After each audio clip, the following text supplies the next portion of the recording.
itself. She was always amazed at how fast the night flew by, and somehow, even though she'd been on her feet all day, the moment she and Sophia flipped the shop sign to closed, Bree raced out to join the happy throng.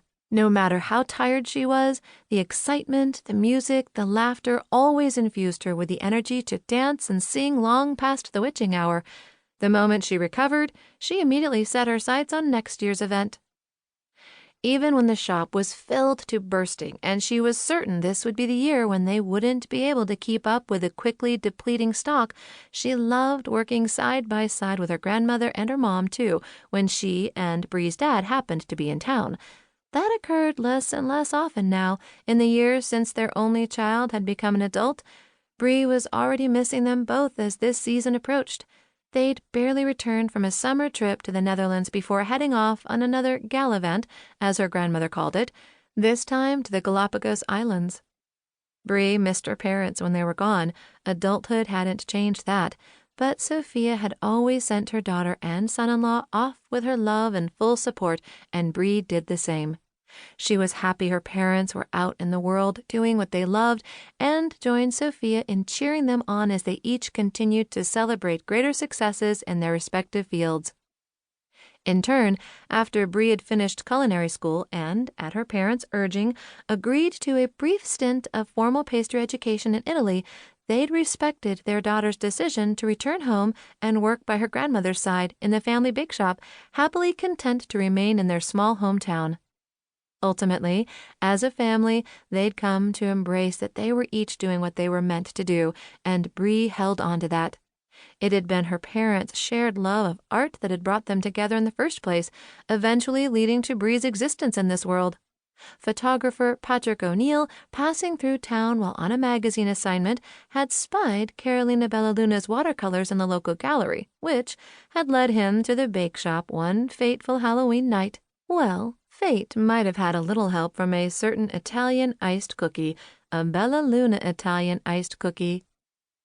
Bree readily admitted to herself that her fascination with baking went hand in hand with her fascination regarding that other part of the Bellaluna family business, the magical part. Bree worked hard, wanting Sophia to be proud to leave the bakeshop to her when the time came, knowing it would be in good, capable hands. Bree also knew that her Nonna couldn't possibly be truly content with that plan until her only granddaughter came into her own, fully realizing that special skill all Bellaluna women were born with. That one, very particular skill was the only one Bree had yet to master, and the only one that really mattered. In truth, she wasn't even close. And at 29, she was quite behind the curve compared to the Bellaluna women who had come before her. But no pressure, she murmured as she slid out the final trays carrying the results of her most recent attempt to achieve that particular goal. Every year for as long as she could remember, part of the Halloween excitement for Bree had been waiting to see if there would be another Bellaluna match. Bellaluna magic worked on any given day of the year, but it seemed especially potent around this particular holiday. As the hallowed eve neared, Bree would spend her days wondering who it would be, what fortunate soul was about to cross paths with their one true love. She tried not to be discouraged that she herself rarely got it right, but Sophia knew.